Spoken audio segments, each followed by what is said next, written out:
ஆட்சிக்கு வந்ததுலேருந்து ஒரு 2 வாரமா தாவைக்காவுல என்ன நடக்குதுன்னு சொன்னா, சாராய கடைய தான் கவனிக்கிறாங்க. என்னன்னா, அது கோயில் பக்கத்துல, பள்ளிக்கூடம் பக்கத்துல இருக்க கடைகள மாத்திக்கிட்டு, மத்த கிராமங்களுக்கு உள்ளாடி எல்லாம் பிரான்ச் கடைகளெல்லாம் துவக்கிக்கிட்டு, அதெல்லாம் சரி பண்ணி, ஸ்டடி பண்ணி வச்சுக்கிட்டு, இந்த சாராயத்துல ஒரு 50,000 கோடி ரூபாய்க்கு வரி கட்டுறாங்க அப்படின்னுட்டு அரசாங்கம் சொல்லுது. வரி கட்டுறது யாரு? ஸ்டாலின் குடும்பம், அவங்க பினாமிங்க தான் ஆலைகளை வச்சிருக்காங்க. டாஸ்மார்க் கவர்மெண்ட்டினுடைய இது அப்படி அதுவும் அவங்க கண்ட்ரோல் தான்.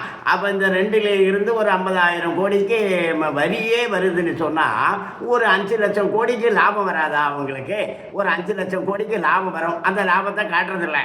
அந்த லாபத்தை அது என்ன வரி சரியாக கட்டுறாங்களா, என்ன லாபம் வருது, வாங்கினது எவ்வளவு, விற்றது எவ்வளவு, மீதி எவ்வளவு, அதுக்கு வருமான வரி செலுத்துகிறாங்களா இல்லையா அப்படிங்கிற கணக்கு வழக்கு எதுவுமே கிடையாது. சாராய கடைக்கு கணக்கு வழக்கு பார்க்கப்படாது அப்படின்னு தமிழக அரசு சட்டம் வச்சுருக்காங்க.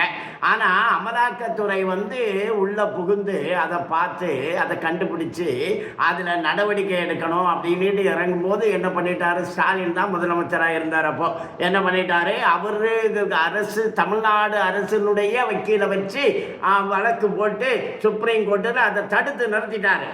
சாராய வியாபாரத்தில் அமலாக்கத்துறை தலையிடக்கூடாது, வருமானம் எவ்வளவு அப்படின்ட்டு பார்க்கப்படாது அப்படின்ட்டு ஒரு தடை ஆணையம் வாங்கி வச்சிருக்கிறாரு. இப்போ தாவைக்கா தானே அரசாங்கம், இப்போ விஜய் தானே முதலமைச்சர். அவர் அந்த தடை ஆணையை நீக்கணும் இல்லையா? நாங்கள் இப்போ தடுக்கலை, அது விசாரணை நடக்கட்டும் அப்படின்னு சொல்லணும்ல. அவர் சொல்லலை. அவர் இப்போ ஸ்டாலின்கிட்ட பேரம் பேசுகிறாரு. அது எத்தனை லட்சம் கோடி அப்படின்னா உங்கள் பங்கு நீங்கள் எவ்வளோ எடுத்துக்கிட்டு மீதியை எங்கிட்ட கொடுத்துருங்க அல்லது மொத்தமாக கொடுத்துருங்க அப்படின்னுக்கிட்டு ஒரு பேரம் பேசுகிற வேலையை தான் இந்த 2 வாரமாக ஜோசப் விஜய் அவர்கள் ஸ்டாலின் அவர்களிடம் செய்து கொண்டிருக்கிறார். அப்போ தாவைக்கு அரசாங்கம் என்ன பண்ணுது அப்படின்னா, என்ன பண்ணுது?